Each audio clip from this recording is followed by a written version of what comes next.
Welcome. I would like to welcome you to episode 395 of the Unpopular Podcast. This is the man, the myth, the legend, Jalen Hunter. And here at the Unpopular Podcast, I don't really ask you to agree with me. I'm asking you to hear me out. I'm going to take you behind the curtain a little bit. When I was building this show, when I was drafting out the show, I had a laundry list of things to talk about. We can talk about the Australian Open and how that's going. Draymond Green's return, and does that change the direction of the Golden State Warriors this year? Talk about Kellen DeBoer becoming the head coach of the Alabama Crimson Tide, obviously being the successor or replacing Nick Saban after he retired. There's a lot of things to talk about. And I realized if I was going to talk about everything I wanted to, we'd be here for 3, maybe even 4 hours. And I'm just going to spare you. I'm not going to talk about all that because that's crazy. So what this episode is going to be dedicated to is I'm going to break down every game of the NFL wildcard weekend, because what was interesting about this weekend and what I started to realize and notice throughout almost every game is not only were there different storylines in every game, obviously, but every game meant something different for every team. Obviously, the end goal is to hopefully win and advance, but each game, and not only the game, but the outcome meant something different for both teams. And I wanted to fully break that down, and that's what I'm going to do this episode. So this episode is going to be solely dedicated to discussing the wild card weekend and breaking down every game. Let me first start with the biggest shocker, in my opinion. And that obviously was the Green Bay Packers beating the Dallas Cowboys 48-32.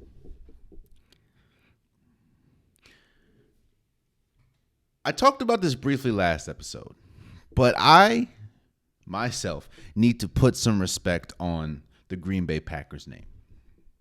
I think what I was suffering from is what you see a lot of people suffer from, and that is they're so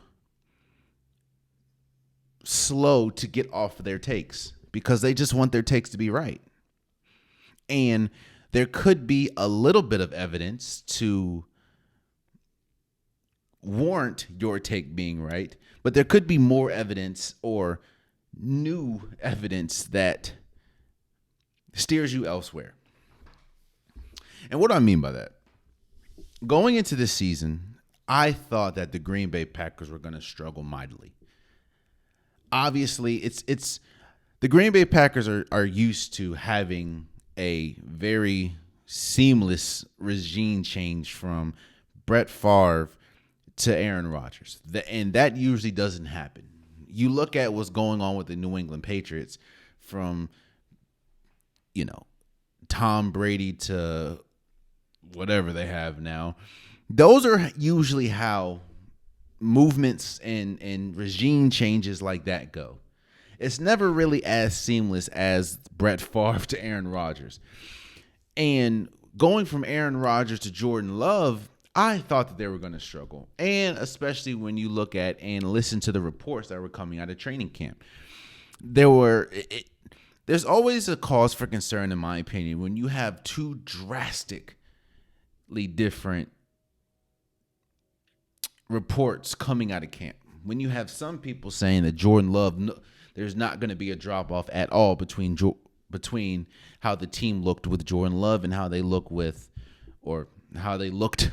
Aaron Rodgers and how they look with Jordan Love. I heard reports saying that Jordan Love has the offense running better than Aaron Rodgers did. Now, obviously, Aaron Rodgers did struggle the last year of his Green Bay tenure. Some fault of his own, some fault not, but they were saying that Jordan Love is going to come in and it's going to look great. And then you were hearing reports saying Jordan Love is struggling. He has accuracy issues, and he has sense of feel for the field. That's off.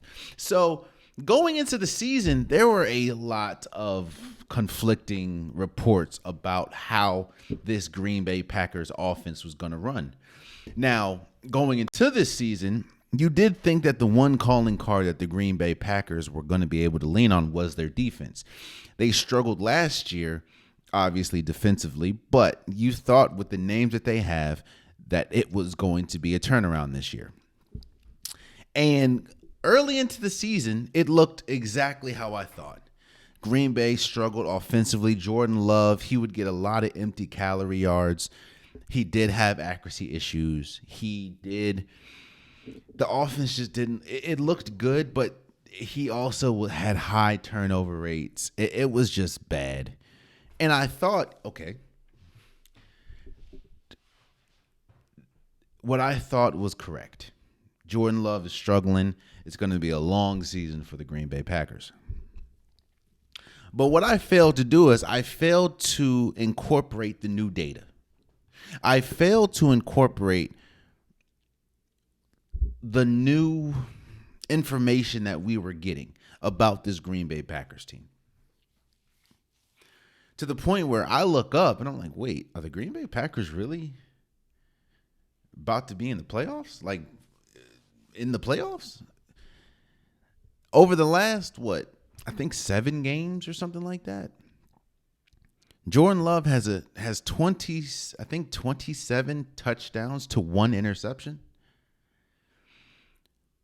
The job that Jordan Love and head coach Matt LaFleur is doing with this Green Bay Packers offense is special, especially when you look like especially when you take into account how it looked in the beginning of the season.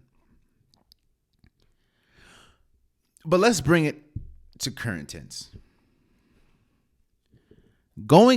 Everything about this game spelt Dallas Cowboys. Easy win. I think that's why it was so shocking. Because everything spelt Dallas Cowboys easy win. Dallas was undefeated at home. Dallas had one of, if not the best offense in football. Dak Prescott had an MVP type year. Dak Prescott and CeeDee Lamb kind of emerged as one of, if not the best 1-2 combo in the league this year. The defense led by Michael Parsons and Dexter Lawrence, or DeMarcus Lawrence, I apologize, was humming and had one of the best defenses in football. Deron Bland had, I think, the most pick sixes in the NFL this year. And Dallas took care of business at home. Now, there were some issues, like they did struggle with teams above 500, but all in all, when they're in Jerry World this year, they're undefeated. And on top of that, going into it, you kind of felt it had to be a shootout because of how good the Green Bay Packers offense was going into the playoffs and just how good this Cowboys offense was majority of the year. I thought it was going to be a shootout, but ultimately, because the Green Bay Packers defense struggled mightily all year, I thought it was going to be a shootout.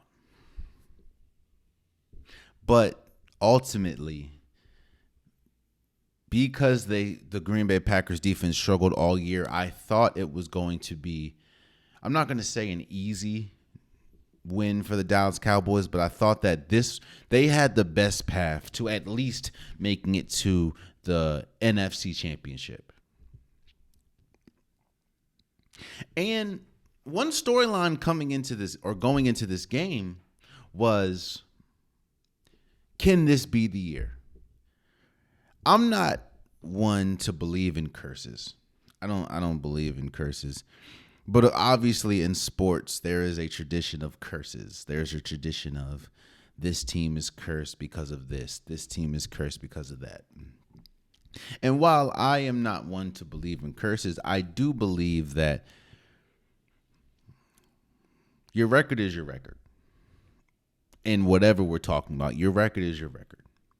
And the Dallas Cowboys have struggled mightily when they get to the playoffs. And a lot of people attributed that to Jimmy Johnson not being in the Ring of Honor. And they thought that once he gets into the Ring of Honor, then the quote-unquote curse is lifted. Well, he made it into the Ring of Honor this year. So I thought, hey, if this whole curse thing is true or not, this is the year. On top of that, again, everything I said, the defense playing well, the offense humming on all cylinders. I thought that this was the best opportunity, not just to make it to the NFC Championship, but to make it to the Super Bowl. But as we sit here today, the Dallas Cowboys, damn, it's crazy to think about now that I'm saying it. The Dallas Cowboys suffered their first loss at home this season in embarrassing fashion, 48-32. And why is it embarrassing fashion? Put aside everything that I just said. Put aside the home record. Put aside how good the offense has been, how good the defense has been. Put aside the big names that Dallas had. I think what is most embarrassing about this is not only are you going against the youngest team in football or the youngest offense in football. Once Dallas got punched in the mouth, I think it was 7-0. It felt like they quit. I'm not going to say quit. That's a harsh word. It's felt like they were out of it. At 7-0, Aaron Jones pretty much ran down the entire field and scored the touchdown, and it felt like Dallas was hit in the mouth and never really got up. And it seemed like the offense that the Green Bay Packers was running, the masterful offense at that, was punched the Dallas Cowboys in the face, and they could never recover. On top of that, just did have the 2 picks that Dak Prescott threw, one being a pick 6. And what's worse about this loss, and what's more embarrassing about this loss, and I started this episode saying that each game had a similar theme. They had different themes, but the overarching theme of each game was kind of similar from all the wild card weekend. Each team had something to prove. And for the Dallas Cowboys, they had to prove that this isn't the same old Dallas Cowboys of recent memory. Of course, we know about the Troy Aikman, Dallas Cowboys, the Michael Irvings, yes. But of recent note, the Dallas Cowboys were trying to prove that this is not the same old Cowboys. The Cowboys that are really good in the regular season, and then once they get to the playoffs, they underachieve massively. Or the Mike McCarthy that his reputation, even though he does have a Super Bowl win, his reputation is he struggles in the playoffs, especially when we talk about clock management and especially when we talk about preparation. Because a lot of times it seems like Mike McCarthy teams that make it to the playoffs are not prepared or not ready to play.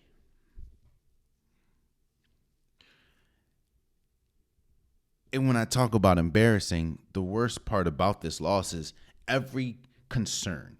Everybody that was like, just wait, like the Stephen A. Smiths or the Shannon Sharps. Everyone that was saying, just wait, was right. Which is, I think that's the biggest reason why you see a team that is 12-5. and you're saying to yourself, this team needs a change. It needs to change their quarterback. It needs to change their coach. It needs to change their defensive coordinator. They needed a change. I don't think they're going to get rid of Dak Prescott, obviously, but there's no way that you can pay Dak Prescott a huge extension when he keeps giving you games like this in the playoffs. I thought that a 12-5 team is safe, or their coach at least is safe from getting fired. But you look at a game like that and you question, how can we continue to move forward with a coach that for the last 3 years has not had his team ready or prepared to win a game in the playoffs? 2 of the 3 years they were at home.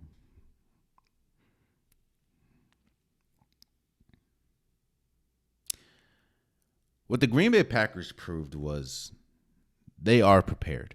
And one thing I talk about,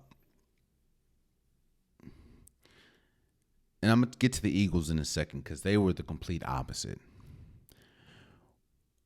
One thing I discuss a lot on this podcast is how important it is to go into the playoffs or go into the next phase of the season hot. And how important and how dangerous it is to have momentum. And how much of I'm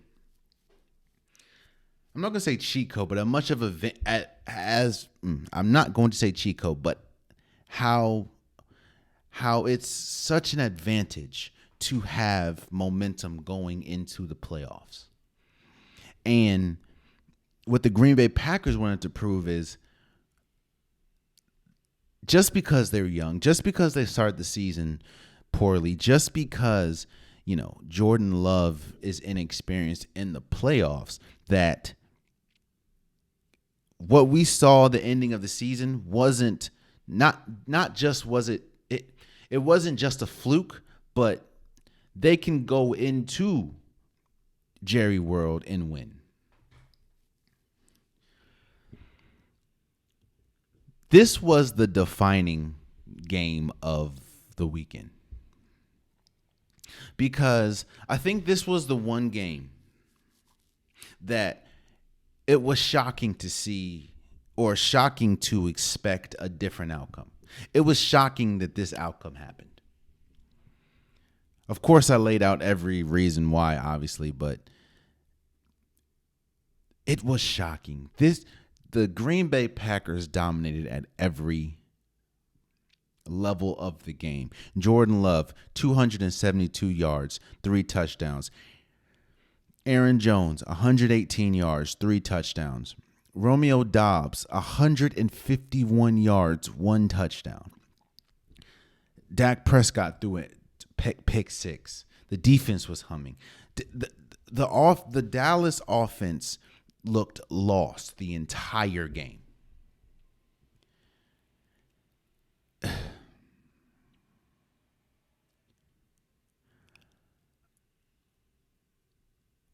That was because I'm trying to formulate that was another shocking part of this, is how the dependables that Dallas has depended on all year was not dependable.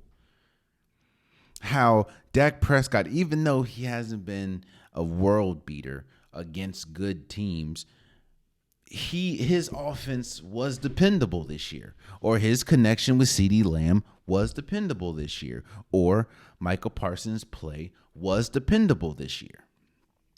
And the fact that they picked this game, and that's also credit to the Green Bay Packers in their offense and their defense, because their defense, as I talked about before, struggled mightily this year. And the fact that it came to, and that was another reason why I thought it was going to be a shootout, because the Green Bay Packers struggle stopping anybody on the defensive side of the ball consistently.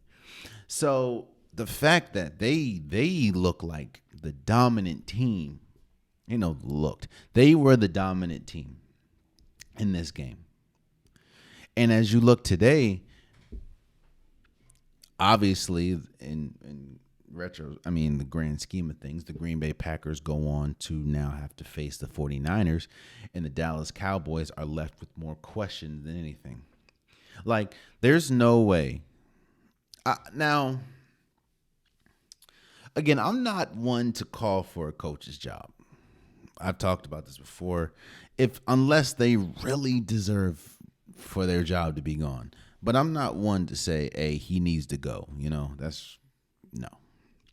But what I will say is this. Unless there's an upgrade out there, then yes, I think you should keep Mike McCarthy.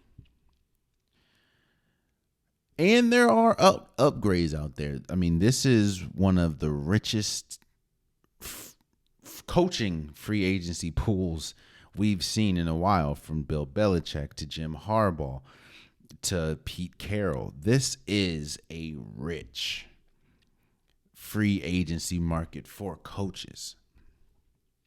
So, in a sense there, yes, I can see you trying to upgrade, and I think Bill Belichick would be an upgrade from Mike McCarthy. I think that Jim Harbaugh would be a upgrade from Mike McCarthy. I think Pete Carroll will be an upgrade from Mike McCarthy. But and the overarching theme is there. Unless there's an upgrade, you keep Mike McCarthy. But I don't see, with the coaching pool that's out there, I don't see how you can continue to have faith in Mike McCarthy. Not just because if you want Mike McCarthy, if you care about the regular season, or if regular season wins is what tickles your fancy, if you're Jerry Jones, which it never has, then yeah, I get it. Keep Mike McCarthy.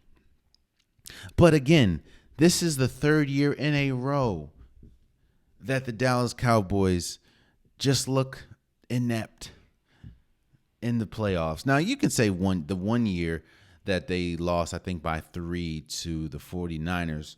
I get that. But most of the time, they've looked bad. And congratulations to the Green Bay Packers for beating the Dallas Cowboys 48-32. That is such a crazy, crazy turn of events. Because, yeah.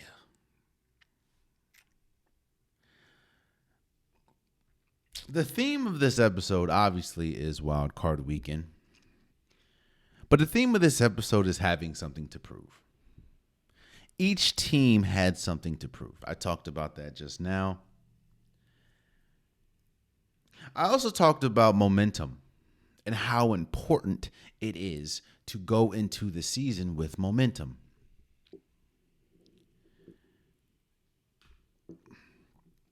Then we get to the Philadelphia Eagles and Tampa Bay Buccaneers game. And the Philadelphia Eagles tried to do something that has never been done, not to my knowledge at least, in the history of the NFL. And that is a team literally stumble into the playoffs, flip a switch, and win the Super Bowl. Another thing I talk about a lot on this podcast is tendencies. And the fact that a team builds tendencies all season. And it's very hard to build tendencies the majority of the season and then try to flip it or try to switch it towards or at the playoffs. It's almost impossible. And the Philadelphia 76ers this season might be I've never seen a team collapse the way that they've collapsed. Which is why you're seeing think pieces on how. Because a team that in the same calendar year, last calendar year, was playing in a Super Bowl and had a lead in the Super Bowl. Also, you start this season, you go on, you have a 10-1 record. You go from that to ultimately losing 7 of your last 6 games, including losing to the Tampa Bay Buccaneers 32-9. A team, unless there's a major injury, which there really wasn't. Unless there's a major injury, that doesn't happen to teams unless there's something wrong internal. Now, granted, 10-1, they were 10-1, but they weren't destroying people. They weren't dominating people. The one thing that was their calling card in that 10-1 record is they were finding ways to win. Whether that was comeback wins, and they had wins against good opponents like the Kansas City Chiefs, like the Miami Dolphins, like the Cowboys, like the Buffalo Bills. Quality wins, playoff wins, or playoff team wins. So to go from that to 1-7 in your last 6 games with no major injury means there has to be something internal. But a lot of people was holding on to that hope. And a lot of people couldn't come to the fact of the 1-6 going to the playoffs. Eagles, what was the same Eagles, or 1-5 or 1-6, one of those two. That was the Eagles that we had instead of the 10-1. The collapse happened. It happened. It was so hard to fathom that the Eagles team that we saw against the Tampa Bay Buccaneers was the same Eagles team that was 10-1. Almost impossible to fathom. But that was the truth.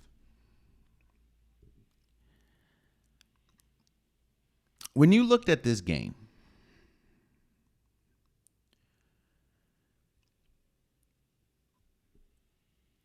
let me go back to the Green Bay Packers and Dallas game for a second. When Dallas was getting dominated, because they were getting dominated, there was a sense of, there was shock, obviously, but there was a sense of, well, I could see it. I could see this happening, seeing as though, obviously, in the moment, not before, obviously, but in the moment, it's like, well, we did overlook how good this Green Bay Packers offense has been. We did overlook how great Matt LaFleur has been as a coach going into the playoffs. So maybe that was more on us. But watching this Eagles team get dismantled by the Tampa Bay Buccaneers, let me first remind you guys something. The Tampa Bay Buccaneers literally stumbled, or they had to fight and claw their way to get into the playoffs. They're 9-8, meaning they just got in. We have lamented all season about how poor and how bad the NFC South was, and how the NFC South, no team should really, if the format was different, obviously, there shouldn't be a team in the NFC South that make the playoffs. But here we are. So the fact that an NFC South team that even struggled to get in the playoffs dominated the team that was just in the Super Bowl is saying something. Now, I hear a lot, Super Bowl hangover, which is true. Super Bowl hangover, that is proof at this point that there is a Super Bowl hangover for both the winners and the losers. But this is different, which is why it's very hard to discuss this, because obviously us outside the locker room don't know what happened, but something had to have happened, because there's no way that this Eagles team was the same team that was 10-1 this season.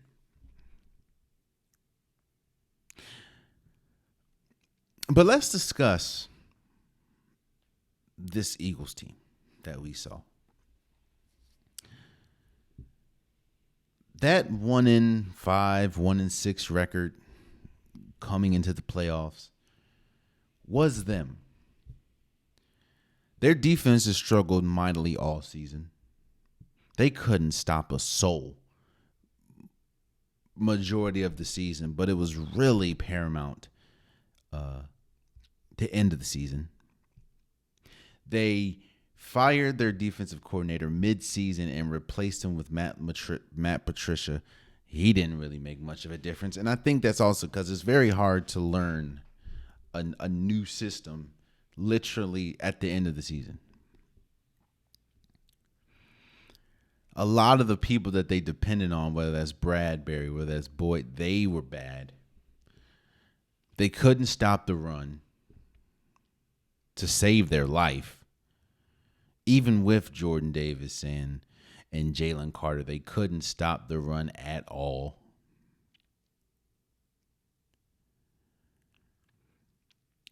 This team wasn't good. Jalen Hurts was, I will say that I do think Jalen Hurts played hurt majority of the year. And I think that definitely played a part in the offense kind of sputtering, but it just looks like there was a disconnect with this.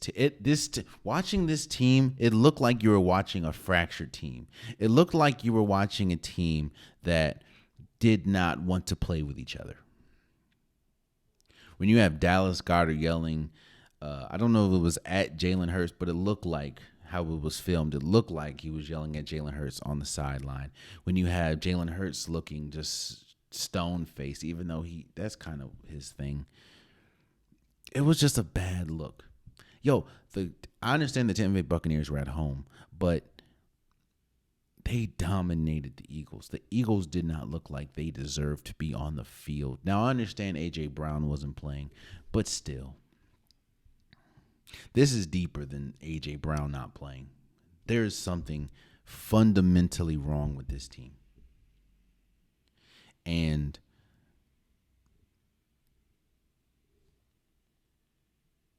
I think that this Eagles team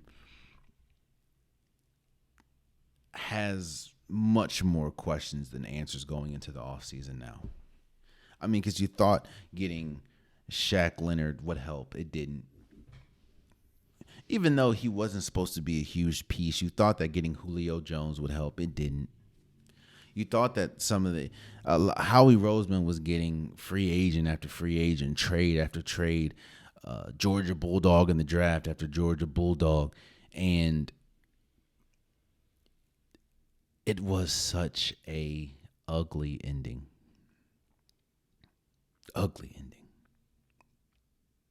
Now, as much credit or as much crap as I'm putting on the Buccaneers for how their road to the playoffs, I will shout the Buccaneers out for they were relentless on both sides of the ball, offense and defense. Majority of the season, I talked about how Baker Mayfield has played himself into a long-term contract. He has been great for this Buccaneers team. I'm not going to say he's been on the same level as Brady, obviously. I'm not going to disrespect Brady in that way, but he has sort of rejuvenated his career. It's kind of hard for me to see somebody else taking what Baker Mayfield had to take with this team and not only making to the playoffs, but, remember a lot of the defense requested a trade going into the season. So the fact that you go from there to now playing in the divisional round is something to be commended. So shouts out. And yes, everything I said about the Bucs are true. They are in the worst division in my opinion. They stumbled into the playoff, or they won the playoffs, but there were times when it didn't look good. Again, they're 9-8. So, but hey, all that, I guess you can say in some terms, all that I just said doesn't really matter once you get to the playoffs. You got to win. So, but hey, man, as much crap as um we're giving the Eagles, I do want to shine some praise on the Tampa Bay Buccaneers for beating the Eagles like handedly. It was, man. I don't know. That's another thing that I was struggling with is trying to figure out who feels worse right now, the Eagles or the Cowboys. I know that was a topic on First Take, but both of them have to feel bad. Obviously, no one wants to lose in the playoffs. Everyone's dream or goals and aspirations, especially if you make it to the playoffs, is to ultimately win a Super Bowl. But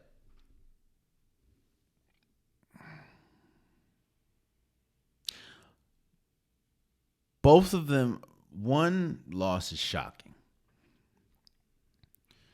One loss is shocking. The Cowboys loss was shocking.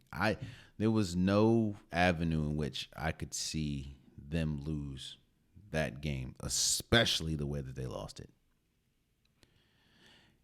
And the Eagles one was kind of sad because they didn't look like they belonged on the field.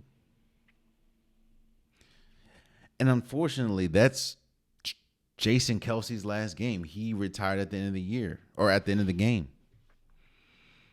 And he is a bona fide first ballot Hall of Famer when his time is up to be a Hall of Fame.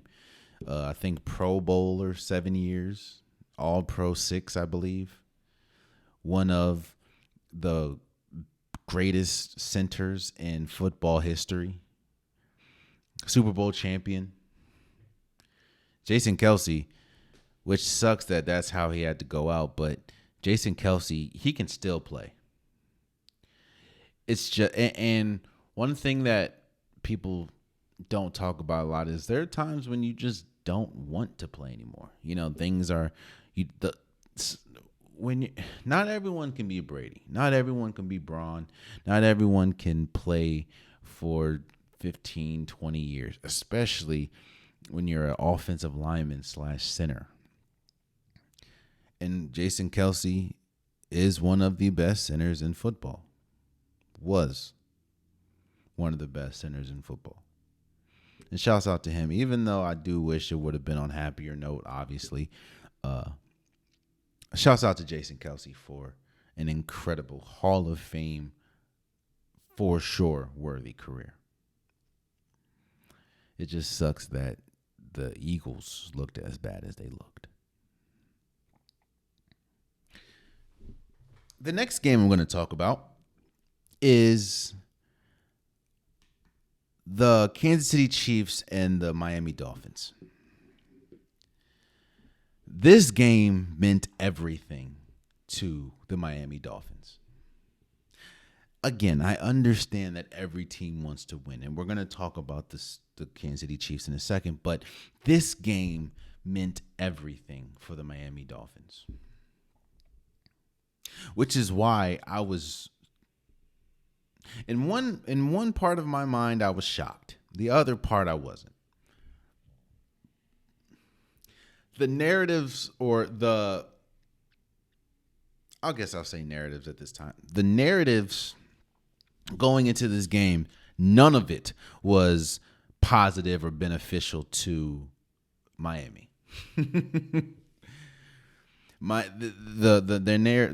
storylines were Miami struggles against good teams, which is true.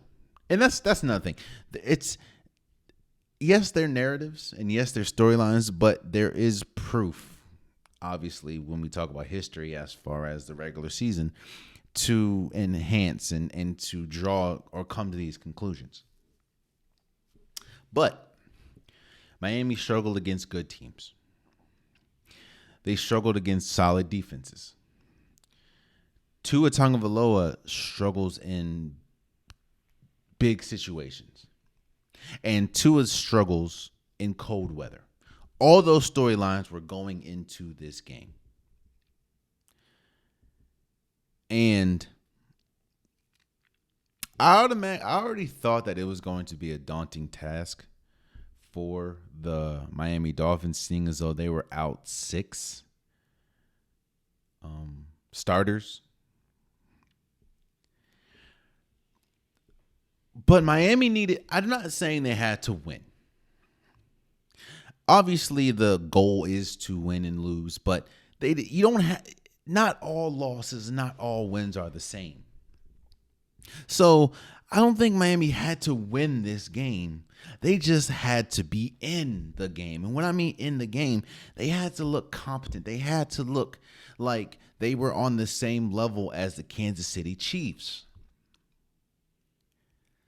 Because I don't know one person from ESPN to Fox to social media reporters to podcasters. I don't know one person.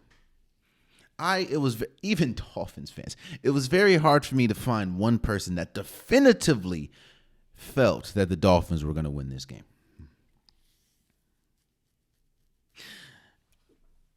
And that's even coming off of the information that we got from the Kansas City Chiefs, how they struggled mightily all year as far as the offense. Their defense is good, don't get me wrong. They have one of the best defenses in football.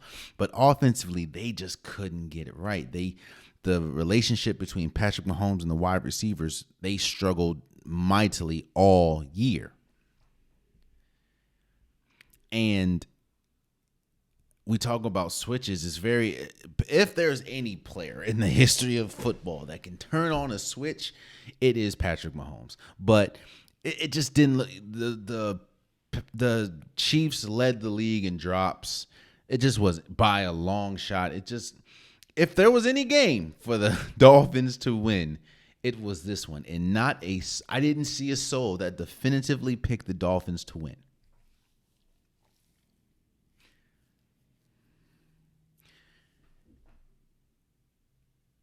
And you talk about storylines, man. The storyline that this game could have produced would have been crazy. This was like the 4th coldest game in NFL playoff history. Tua shuts off all the haters and shuts up all the doubters and goes into Kansas City and ultimately beats Patrick Mahomes and the Chiefs. Man, I could see the the movies galore, man. I could see this would have been a very interesting episode if the Dolphins would have won.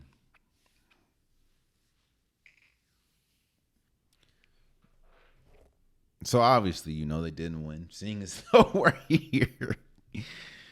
But the Kansas City Chiefs beat the Dolphins 26-7. And one of the biggest reasons why I started this segment with this game was uber important for the Dolphins is because everything that people thought of the Dolphins going into this game, they proved to be true. Kind of like the Dallas Cowboys.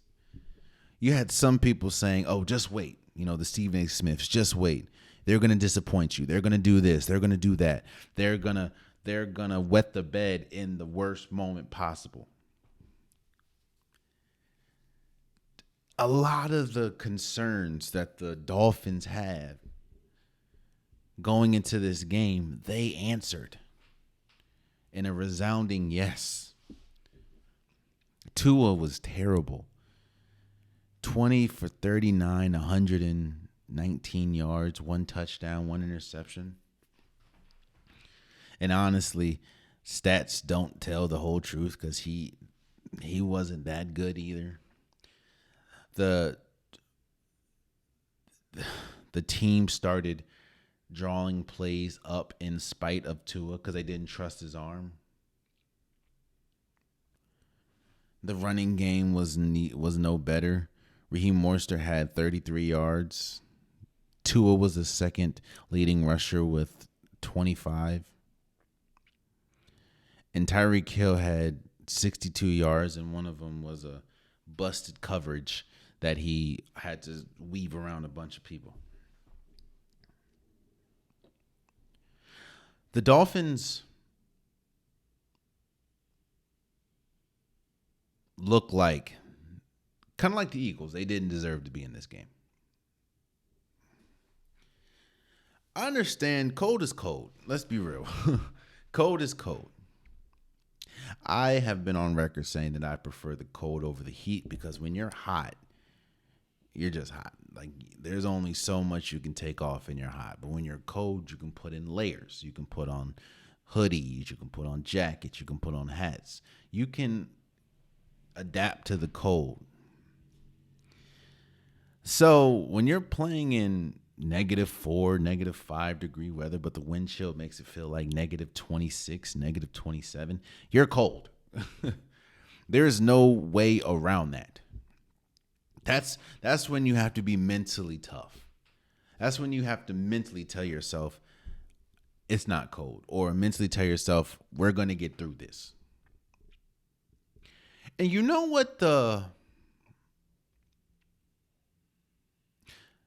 best way to sum up the play between Patrick Mahomes and Tua? Patrick Mahomes obviously had to play in the same type of condition as Tua. And this was extreme even for Kansas City standards as far as temperature and weather. But one thing that was shocking to me is Patrick Mahomes played normal. Like, Patrick Mahomes played like there was not a wind chill. There was not 30-mile-an-hour winds. It was not negative. It didn't feel like -25 out there. He played like it was a regular game. Or he played like he did it when it was regular. And Tua looked uncomfortable from the jump. There's also been a stigma, and there's also been a thing about dome teams that play in domes, or teams that play in hot weather, and how there is a disadvantage, or they have a disadvantage going in the playoffs against teams that maybe play in colder climates or play in an outdoor stadium. That was another storyline that was attached to this game, and the Miami Dolphins proved them right. The Dolphins are not built for playoff football, especially when you look at the AFC. You got Buffalo, you got New York/New Jersey, you got Kansas City, you have Baltimore. Like, you have Cincinnati. Like, what do you think you're gonna play in the cold? And if you don't have the players, if you don't have the personnel, if you don't have the quarterback that can handle the elements, you are playing with one arm tied behind your back. Hell, Cleveland. You might get lucky and get Houston. Might. Which is why I thought it was so, and that's another thing when we talk about the Eagles. I thought it was so vital and so important for them to get that home. That's what people were saying too. It was so important for them to get home or home field. They had to beat the Bills. Look at everything that the Eagles lost. They were number one in the AFC. Number one, they had a chance to be number one. Actually, they were number one in the NFC. They had home court advantage or home field advantage throughout the playoffs. And they ultimately squandered that and had to play a road in a tough environment in Tampa Bay. Even with their record being what it is, Tampa Bay is still a tough place to play. And they lost. all the Dolphins had to do was win, and they would be the 2 seed, meaning that Buffalo would have to go to Miami instead of having to go to, or no, not Buffalo. Kansas City would have had to go to Miami instead of having to play in negative 27-degree weather in Kansas City, Missouri. Man. You know what's also an interesting feeling after Wild Card Weekend for a lot of teams? There's a lot of teams that look, especially how they lost or won, and think there has to be major changes at some very important positions. Like, I'm not saying the Dallas Cowboys should get rid of Dak. But what I'm saying is Dak hasn't proven to warrant another big deal. I'm not saying you have to win a Super Bowl, but you can't look one way in the regular season and another way in the playoffs. We'll probably wait until Saturday, Saturday's episode, to give my predictions about the divisional round, but this is a huge playoff game, huge playoff moment for Lamar Jackson as well. Because Lamar Jackson right now has kind of fallen in the whole Dak Prescott thing as far as incredible regular season. I mean, Lamar Jackson more than likely is going to win his second MVP, first player to do or win 2 MVPs before turning 26. But he's only 1-3 in the playoffs. So this is a very important playoff for Lamar Jackson. The Dallas Cowboys are looking at Dak and thinking, I'm not saying get rid of him, but there's no way that you can commit to him long term until he proves that he is a good quarterback in the playoffs. Same exact thing with Tua and the Miami Dolphins. Tua struggles with accuracy at times. Tua struggles with playing solid defenses. Tua struggles with interceptions at times. Tua struggles with arm strength at times. And Tua struggles in the cold. Well, look at your division. Forget the conference. Look at your division. Buffalo, New Jersey. New England.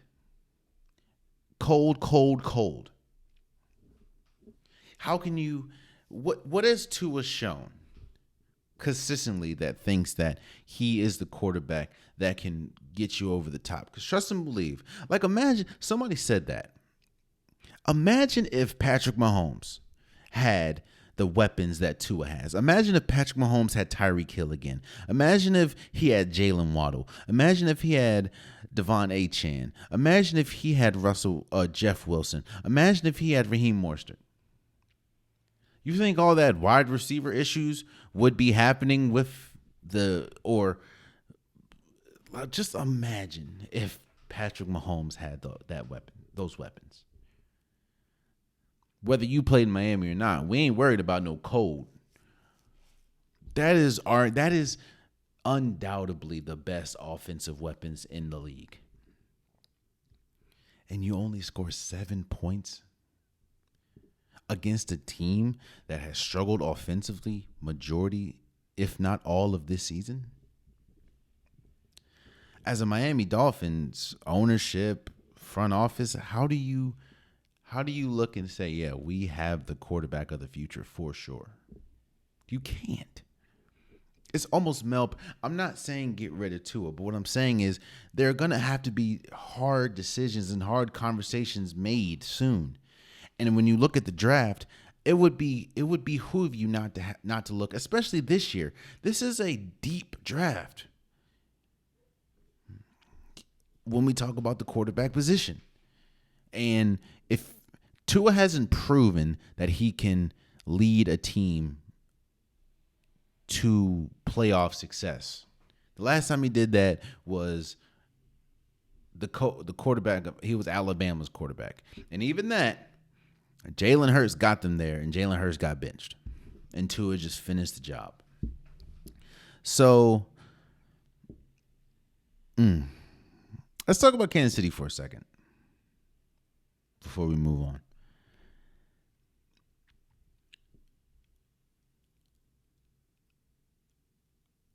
I've been saying what I've seen. Yes, I've been critical of the Kansas City Chiefs, but I'm only commenting on what I've seen this year. This year, the Kansas City Chiefs have struggled mightily offensively. The connection between Patrick Mahomes and his wide receiver core just has not been there. The search for a number one receiver has been there all season. And I constantly talked about how the defense is great and how the defense can lead them to a Super Bowl. But that offense is not a Super Bowl caliber offense until they start clicking, if they start clicking. It was hard for me to see them start clicking because they haven't done it all year. But one of the biggest reasons why Kansas City Chiefs now, to me, is the most dangerous team in the AFC outside of the Baltimore Ravens is because it seems like Patrick Mahomes has found his number one receiver. It took all of the year and one playoff game, but Rashid Rice looks like the number one receiver. Now, you saw Travis Kelce, who was still integral in the win, but it looks like Patrick Mahomes trusts because he kept looking for Rashid Rice. I mean, when you look at it,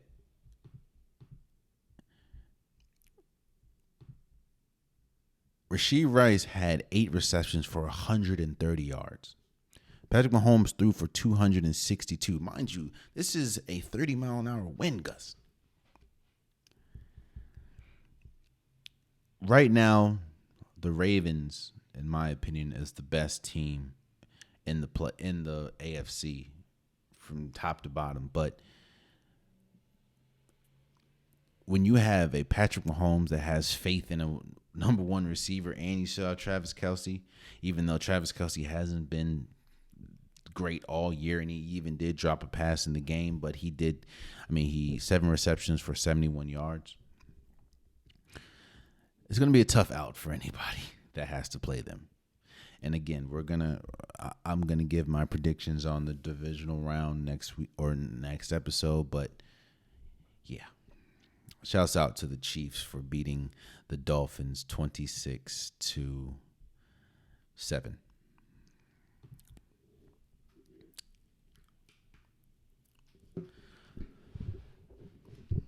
Why did I say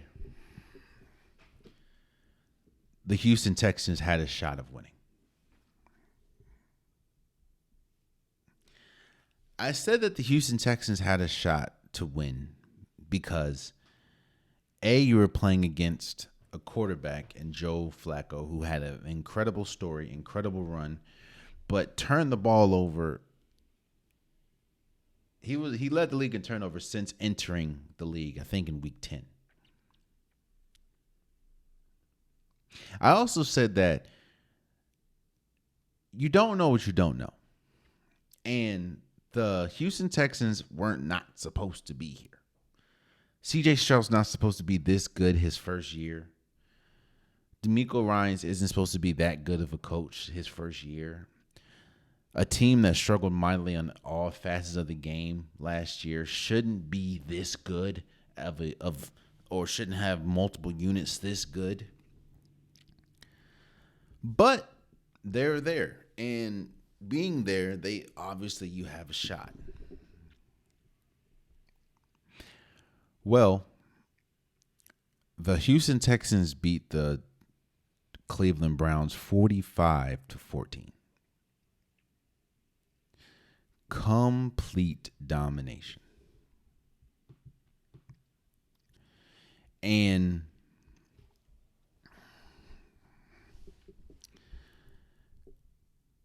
CJ Stroud was the best player of Wild Card Weekend.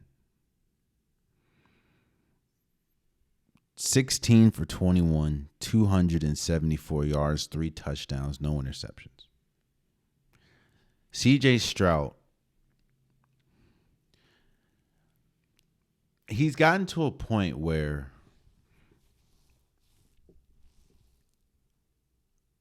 he is an elite quarterback. He is a top 5 quarterback right now.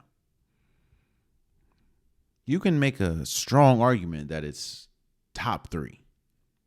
In fact, you can make a strong argument that there's only 2 quarterbacks that I would definitively put over CJ Stroud right now, and that's Lamar Jackson and Patrick Mahomes. Yes, they were at home, but you're playing in a dome, so the weather doesn't really matter, and you're playing in Houston. But you're playing against the number 1 defense. And we talk about game plans. I talked about game plans last episode and how life, you have a game plan, and games, when you go into a game, there's a game plan. How are you going to beat the other team, or how are you going to prevent the other team from beating you? And the game plan for Houston, especially going against them defensively, is simple. Play man. Because CJ Stroud is one of the worst quarterbacks playing against man coverage. And when you have when you have statistically the best defense in football, pretty much, in the Cleveland Browns, playing man doesn't affect you in the slightest. You have Denzel Ward, you have Greg Newsome, you still have Zaire Smith, you still have Myles Garrett. It ain't no problem for us to play man. And you're out your top receiver in Tank Dell. Everything should have went or spelled doom for the Texans outside of CJ Stroud and DeMeco Ryans, who I think is the coach of the year. And outside of defensively, obviously, CJ Stroud was the main reason why they won. It's when you make every right pass, when you make all the passes that you're not even supposed to make, that I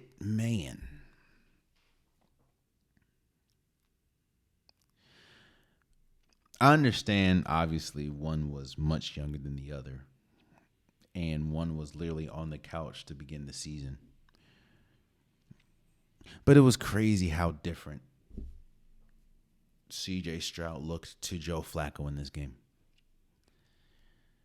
One thing that Joe Flacco has struggled with, even though he's been exceptionally well and he has a really good record in the wild card rounds, one thing that Joe Flacco has struggled with mightily majority of his career is interceptions. Now, he had a really good run, obviously, with the Ravens to make it to the Super Bowl that one time and ultimately win. But majority of his career, he struggled with interceptions. And he threw something else I don't think I've ever seen. He threw pick sixes in consecutive drives. Which is why I'm saying this is a total team effort. Because those pick sixes busted the game wide open. Because it looked like it was going to be a shootout at first. And then it was just 2 pick sixes game. CJ Stroud, okay. I don't have to play loose. I don't have to play tight. Let's get up. And the fact that they did this. Now, obviously, you take 14 points off the board because it was a pick six. But they did this.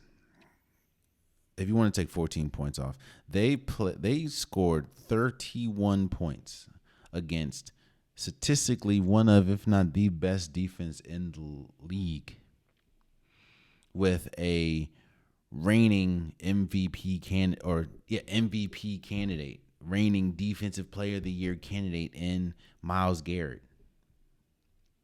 and regulate him to being another player that didn't make any statements this game. It's incredible. Now, CJ Stroud and Jordan Love were going neck to neck as far as who had, in my opinion, who had the best weekend. And I would say CJ Stroud because of the defense that he went against. Even though, don't get me wrong, Cowboys, their defense is projected to be good as well, but the reason why a lot of people were saying that the Cleveland Browns were Super Bowl contenders is because of their defense. And CJ Stroud carved them up.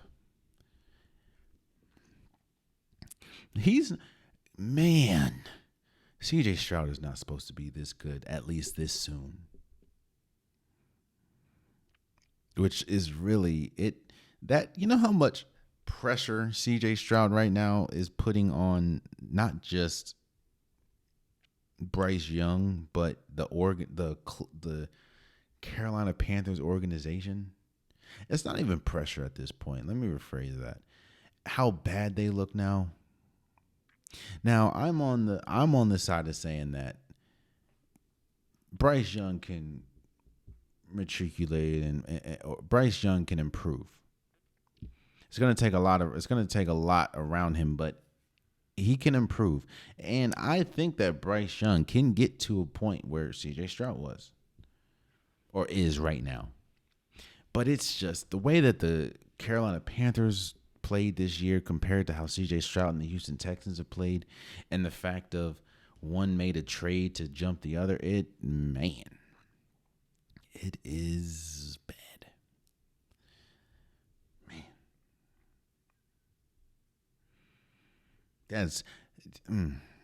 That's kind of like the Portland Trailblazers drafting Sam Bowie over Michael Jordan. I understand it in hindsight because you had Clyde Drexler already there, but Sam Bowie wasn't. I understand that he was riddled with injury, whatever, but even at his peak, if he was ever to get to his peak would have been nowhere close to Jordan's. Now, I'm not saying CJ Stroud is Jordan, but what I'm saying is CJ Stroud is a top 5, to be frank, a top 5 quarterback in this league, and he's a rookie. Shouts out to the Texans for beating the Cleveland Browns. Last thing I'm going to say before I go off of this is the Cleveland Browns, I think Deshaun Watson, going into next season, is going to have the most pressure of anybody in the league. Because not only are you getting paid what you're getting paid, not only, we're not even talking about the off-the-field allegations, but you saw this team with Joe Flacco went 11-6 and made it to the playoffs. You have to be better than you can't be making the money that you're making and not be better than Joe Flacco. Like, you can't. And I'm not saying you have to win a Super Bowl, but the Cleveland Browns have to look drastically different or drastically better, at least in the playoffs, next year than they did this year with Deshaun Watson. Or, boy, you talk about think pieces galore. The think pieces were already going crazy with Joe Flacco playing how he's playing, and he was turning the ball over at an enormous rate. I don't think that there's going to be a player in the league. It doesn't even matter if Lamar Jackson doesn't make the Super Bowl, which I hope he does, and I think he will. But if he doesn't, I think Deshaun Watson is still going to have the most pressure on him. I'm not saying to win a Super Bowl, but at least you have to have some type of playoff success. Because the way that this Cleveland Browns team looked without him, or with a quarterback that is he was on his couch to start the year. Yeah. Yeah. It's gonna be tough.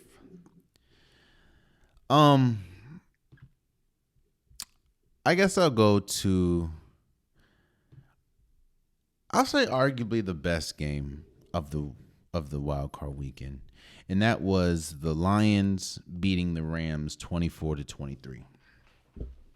This was the best game for a lot of reasons. The storylines were there. Storylines make sports. I don't know newsflash. Storylines make sports. People love storylines. People love to attach to a storyline. People love stuff like that. And you had Matthew Stafford going back to Detroit, where he had a very long and successful career. Not maybe winning, but stats. He pretty much is every stat holder. When we talk about offensive side of the ball, it has something to do with Matthew Stafford. He was going back to Detroit, where they had a tough time winning, but Matthew Stafford was setting all types of records as a Ram. And obviously, he won a Super Bowl with the Rams after being traded or going to the front office and requesting a trade. And then you had Jared Goff that was playing his former team, the Rams. The Jared Goff that ultimately did help the Rams make it to a Super Bowl. They did lose, but, this storylines where the Detroit Lions hadn't won a playoff game since 1991, or they haven't hosted a playoff game since like the 40s or something like that. And it was beautiful, man. You saw all the former greats. Megatron was there. Barry Sanders was there. You saw Detroit legends like Eminem and Big Sean. Everyone that represents Detroit was pretty much there. And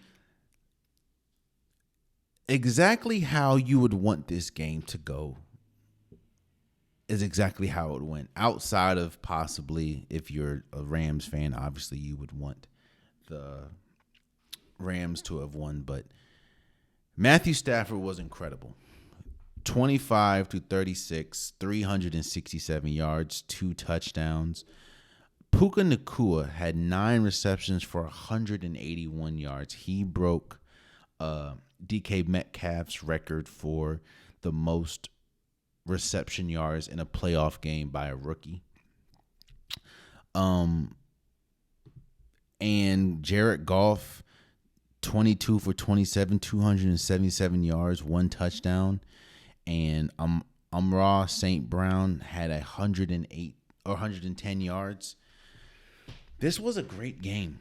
Now, a lot of people are pointing to some of the officiating, which I do agree that some of the officiating at the end was definitely questionable, to say the least. But this was such a feel-good game. And I also mean that is, I thought the Lions were going to win because I just thought overall the team was better. But I didn't want to blow out. I didn't want the Rams to come in and blow out the Lions because they were not ready for the playoffs. And I didn't want the Lions to come in and blow out Matthew Stafford and the Rams because they were just that good of a team. When you have so many built storylines into one game, you want it to be a good game. And it exceeded everything. I want to shout out Dan Campbell, man. Dan Campbell completely changed the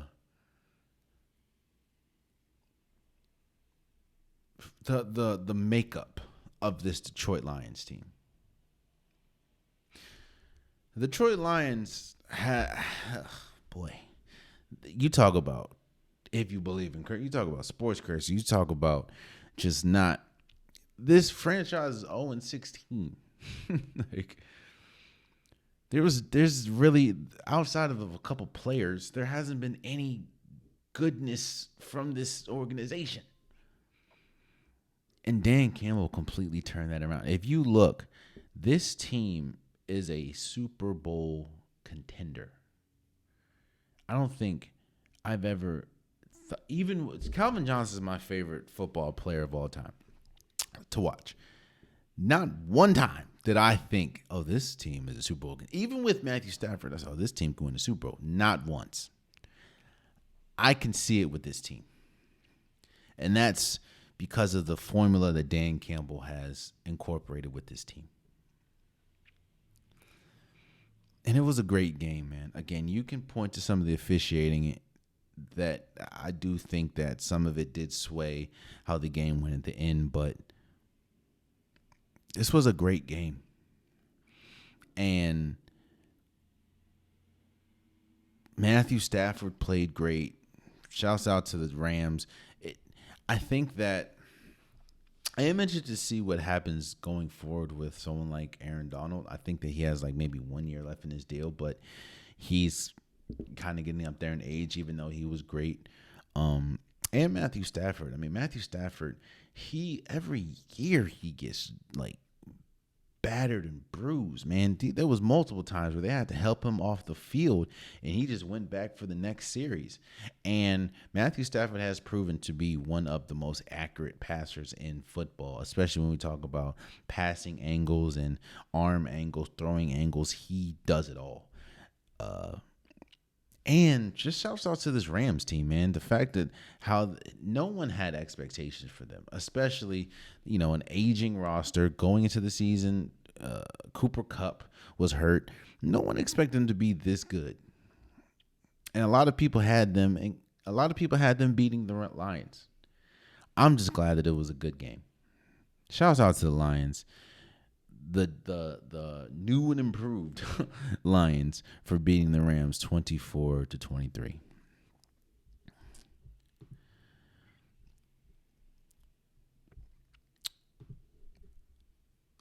You know what this next game proved? The last game, obviously, we're going to talk about is the only one that we have not talked about yet, and that is the Buffalo Bills beat the Pittsburgh Steelers 31-17. This game was previously supposed to be played on Saturday, but due to weather, Sunday, I believe, Sunday or Saturday, but due to the weather, they had to postpone it and push it to Monday.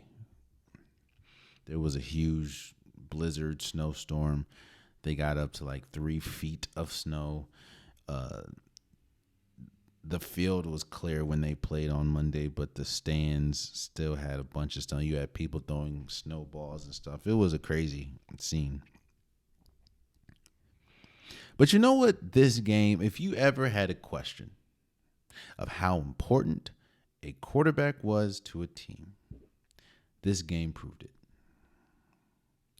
This game proved that if you do not have a quarterback, it don't matter nothing else.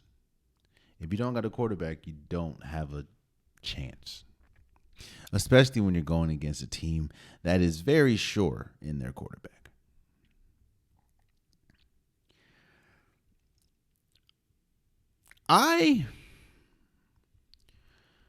Of course, the comedy coming out of this game and coming out of this whole event was at the end when Mike Tomlin was at the podium after the game and pretty much was saying, we didn't get it done. And then a reporter started asking about his future, seeing as though his contract is up soon, and he just left. He walked out mid question.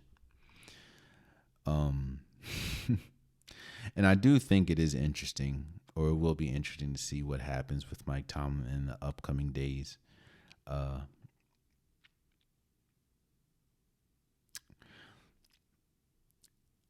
We talked about these last few episodes have been quarter or coach heavy because we've seen such a seismic change in coaching. I mean, Nick Saban, the legendary Nick Saban, retired, and Kellen DeBoer is now the head coach of Alabama. Bill Belichick, the legendary coach for the New England Patriots, him and the Patriots pretty much parted ways. Pete Carroll parted ways. with, or the organization parted ways with Pete Carroll as a head coach. He's now an advisor, or whatever that means. So Eric Spoelstra got the extension. It has been it's been a coach heavy few weeks. And one thing that I said about coaching is how difficult it is. And especially in today's game. And when I mean game, I just mean sports in general. Sports are different. Rules change, players change, rules evolve, players evolve. And your approach has to be different. Or, like we talked about with Bill Belichick, sometimes if you're too rigid, you can get left behind. There is no doubt in my mind that Mike Tomlin is a great coach. Mike Tomlin is a Hall of Fame coach. Mike Tomlin is one of the greatest coaches we've had in the sports history.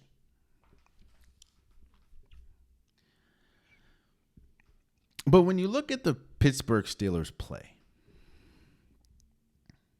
one common characteristic that almost every Pittsburgh Steelers team played, or a very similar characteristic that every Mike Tomlin coached Pittsburgh Steelers team is, there is a level of physicality. There's a level of readiness. There's a level of, even if we lose, we're going to be in it. We're going to be physical. We're going to try.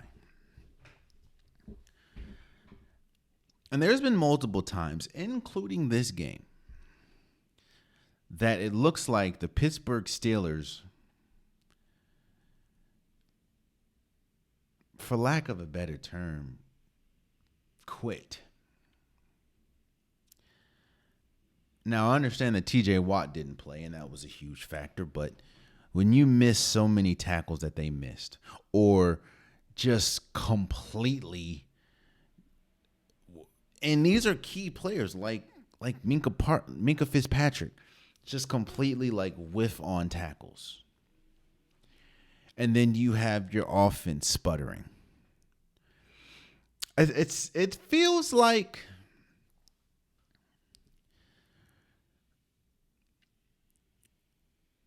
Mike Tomlin has lost the locker room in a sense of it kind of feels like they play, or they tune him out. It just seems like they just don't, the things that, and this is no offense to Mike Tomlin, it's just where we are today. It doesn't seem like they really take heed to what Mike Tomlin is saying. And I talked about the quarterback situation. I do think that a quarterback, Pittsburgh is they're not just a quarterback away, but they are a quarterback away. I think that some of the personnel has to change at some point, because Pittsburgh is the definition, or the franchise, especially with Mike Tomlin, is the definition of talent has superseded character. And I just think that some of the players that they have, it's very hard to build character, or it's very hard because, to win in a team aspect, because they're not really about team. And it doesn't seem like Mike Tomlin's voice is being heard.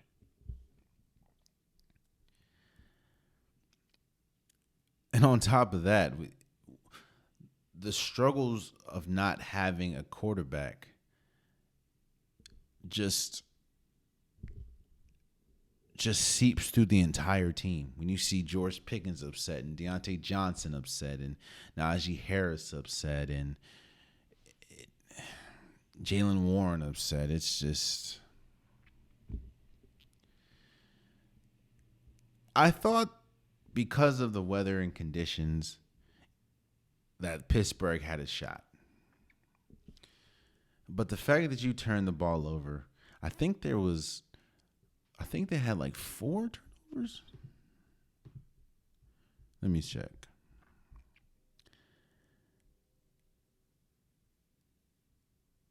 Pittsburgh threw one interception and 1 fumble. And I think both of them were in the red zone.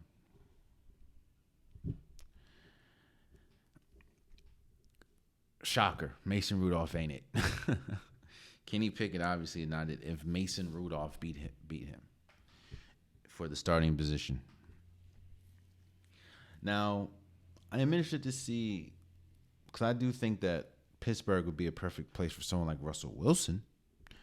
But especially when a team is already definitively better than you, you can't if you're going to make it all the way to the red zone, you have to at least go. You can't throw an interception and a fumble. And they got lucky because Pat Freiermuth, he fumbled the ball. They just didn't call it a fumble. And for the Buffalo Bills, they are playing really well, obviously. Josh Allen is playing like a top quarterback that he has the potential of being, obviously. He had the longest run of his career. I think it was 52 yards 52-yard touchdown that he ran. But the thing that concerns me is they keep losing key players on the defense, especially the secondary. They keep losing players. And it may not hurt you against the Pittsburgh Steelers, but let's see what happens with the Kansas City Chiefs. And if Baltimore beats the Texans, that's going to be tough. And even if the Texans win, that's also going to be tough. C.J. Stroud and a depleted secondary. But I will give credit where credit is due. The Buffalo offense is humming right now, and it is a juggernaut to try to stop. And how Josh Allen is playing, how James Cook is playing, how both tight ends, Dawson Knox and Dalton Kincaid, are playing, how Stephon Diggs is playing. I'll give my opinion on Saturday's episode, but I'm very interesting to see how this Chiefs-Bills game is going to go, seeing as this will be Patrick Mahomes' first road playoff game. Imagine that. That's crazy. But shouts out to everyone that was in the divisional round. Shouts out to the winners. Shouts out to the losers. Yeah, and there you have it. That's been today's episode of the Unpopular Podcast. I truly, truly appreciate you guys.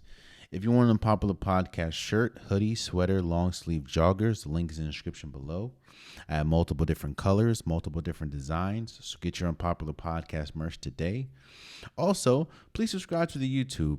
I'm trying to get as many subscribers as possible. It definitely means a lot to me that you even decide to subscribe.